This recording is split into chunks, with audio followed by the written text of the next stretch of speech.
So, at the time that I originally made this video, the case was actually still unresolved. I am glad to report, however, that Jose Alba has had the charges against him drop. This is possibly due to the fact that the pressure being put on Bragg was immense, or it's due to the fact that he has an election coming up, or some combination of the two. But that left me in a bit of a quandary because I uploaded this video days ago and YouTube was holding it back. And honestly, at the time of me recording this, they still haven't cleared the original video.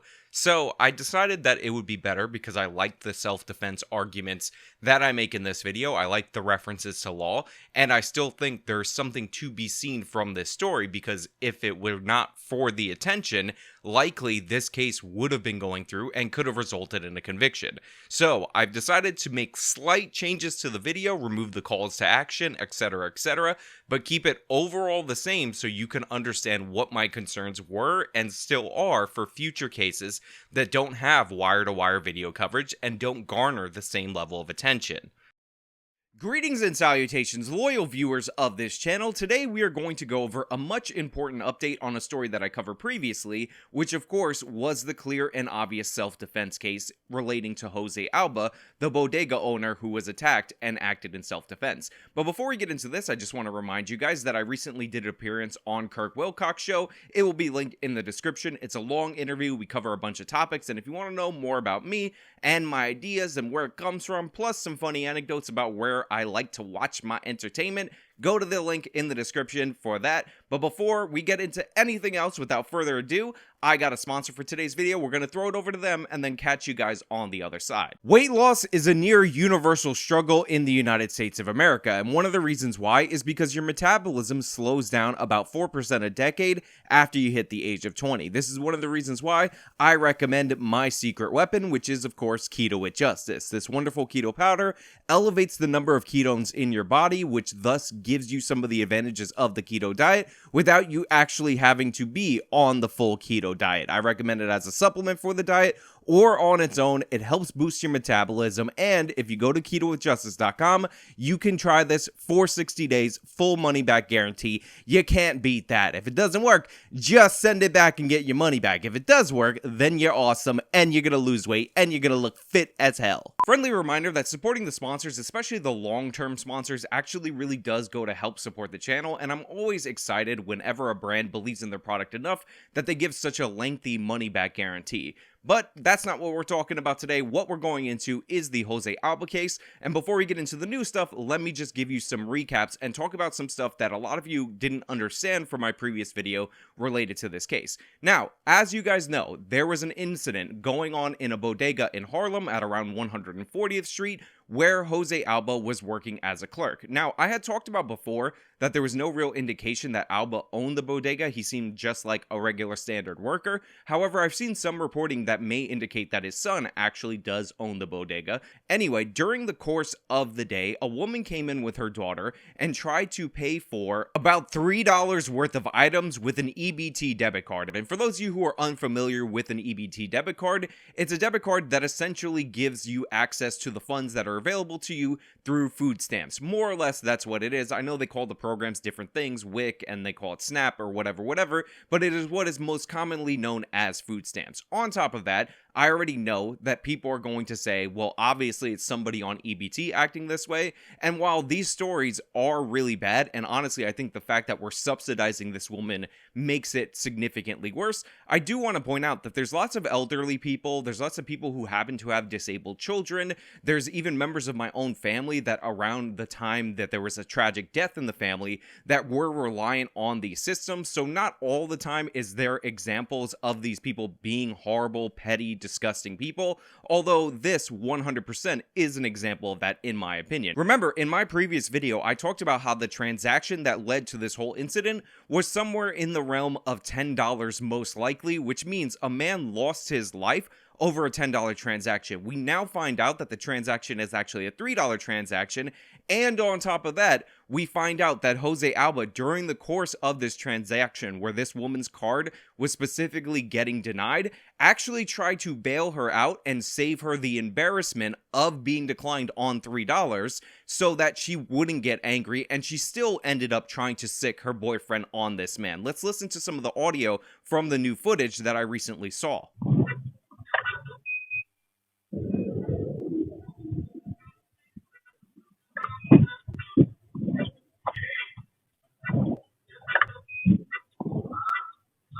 The client, okay.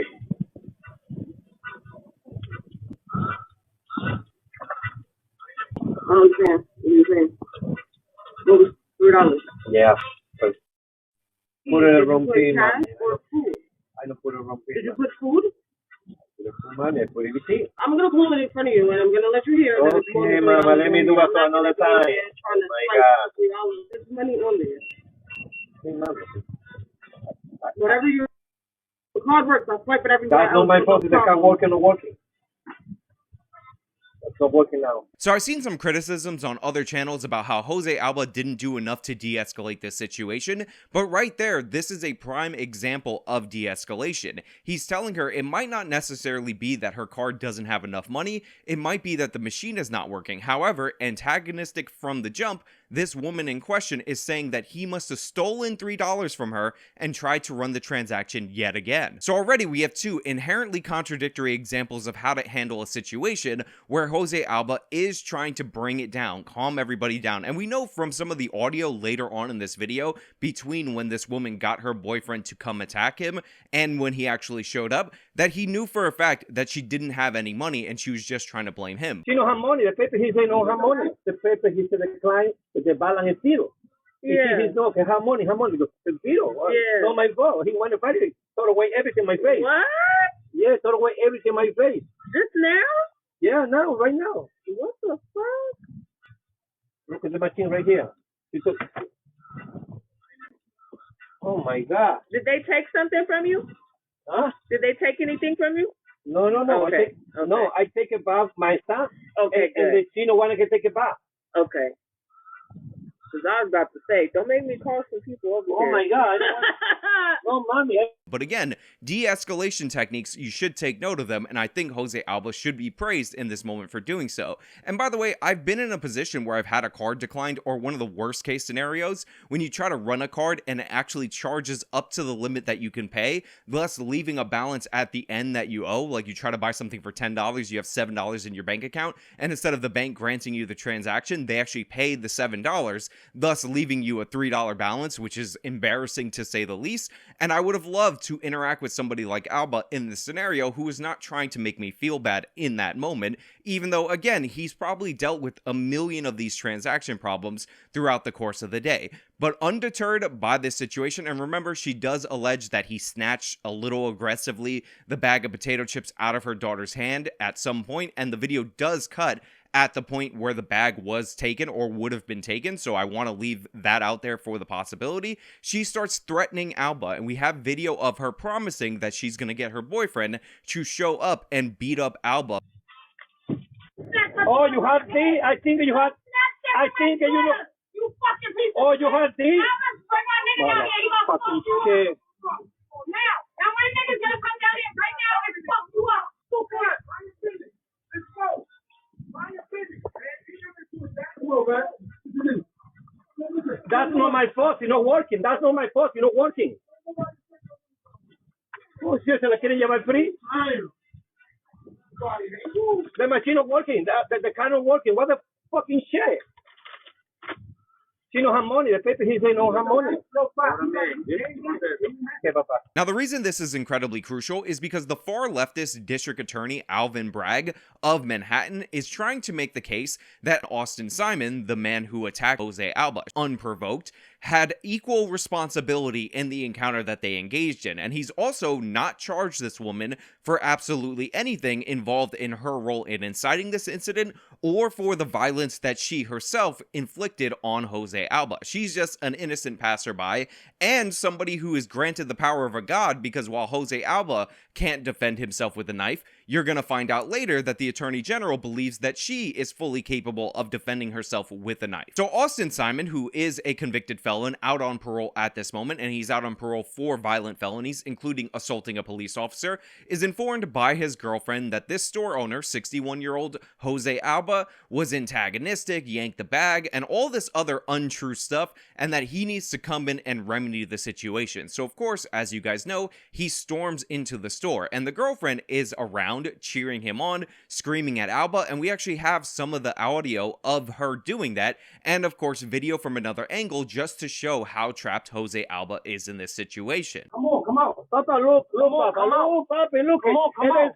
Papa. Come on. Papa. What's up with you? I don't want a problem, Papa. Nigga, what's wrong with you? I know doing that's a little girl, nigga. So why you snatch anything I ain't? Now, I do want to pause at this moment to talk about this woman who is reaching over the counter with some money in her hand. It is unclear whether or not this woman was trying to pay for the goods that originally caused the dispute, or just pay for her items at this point, but a lot of people have somehow casted this woman as the girlfriend and then declared her to be white, and therefore somehow responsible for the actions that Austin took in this situation. First and foremost, this woman is Asian. Secondly, this woman is not the girlfriend, she's just a random customer.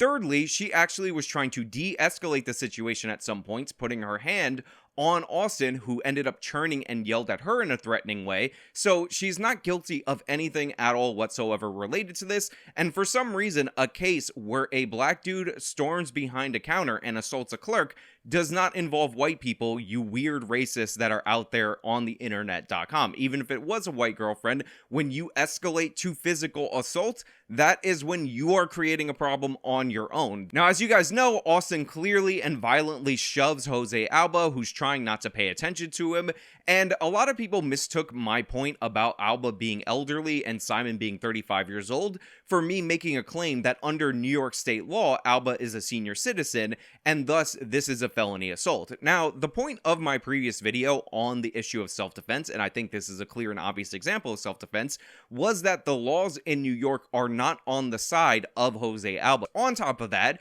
the people who are saying, oh, well, that law that says you're only considered a senior citizen when you're over 65 doesn't apply to Alba, so therefore Alba is morally in the wrong, is totally disconnected from any form of logical argumentation, and let me explain why. So the law in question classifies senior citizens at a number all of us are very familiar with at the age of 65, and it says that in the state of New York, it becomes a felony assault when somebody who is 10 years younger than a 65-year-old ends up assaulting them in an unprovoked way, meaning that a 55-year-old attacking a 65-year-old is automatically graduated to the level of felony just based on the fact that he's old and based on the fact that there's a 10-year age difference, therefore there's some kind of advantage. And the idea behind this is that you have enhanced vulnerability on the senior citizen, and that makes enhanced predatory action on behalf of the attacker. But here's the thing, I want you to think about the principle of that argumentation. It's all about how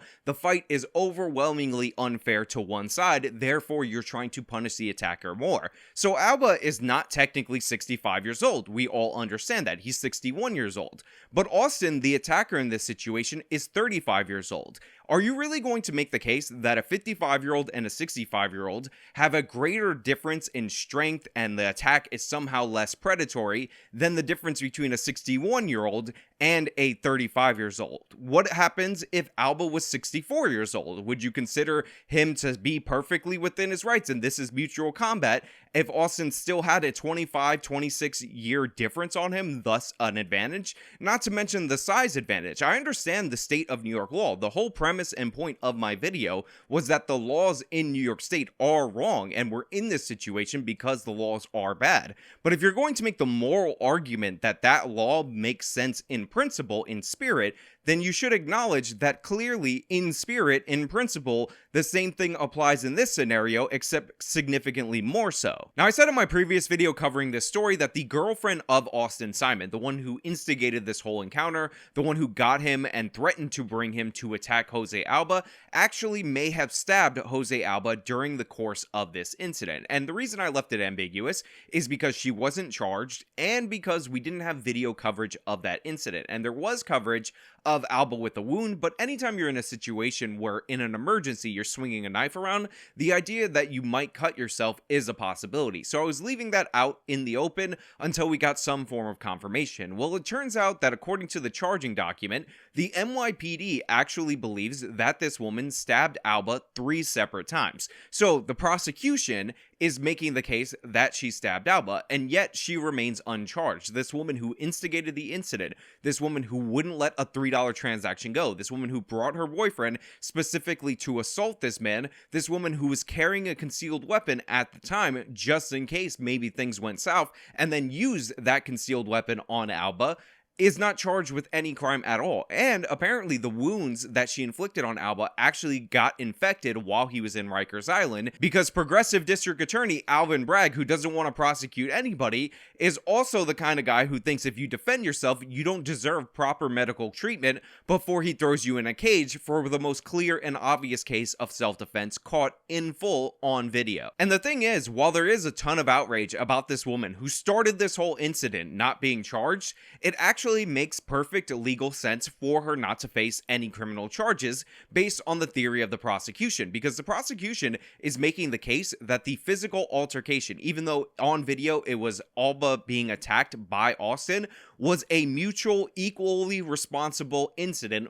where both parties were equally culpable. Then they're making the case that Alba unnecessarily and pointlessly, unprovoked and unjustified, escalated it to a situation of deadly force. Now, you might find it ridiculous that someone, Austin, who came into a store for the express purpose of inflicting violence on a clerk that worked at that store, who got behind the counter where he's not authorized to be, and then started inflicting that violence on him, is somehow just as responsible as the person who is having the unprovoked violence inflicted on him. But again, this is the Manhattan District Attorney Alvin Bragg's theory of prosecution. So since it was an equal combat situation, and Jose Alba, according to Bragg, only had 2 legal options in that situation. Option 1, which is to just surrender to the beating, be assaulted by this much bigger, younger man, or challenge him to a single combat karate duel. Him escalating with the knife was deadly force and not warranted. However, once that force is introduced, the woman who started this whole altercation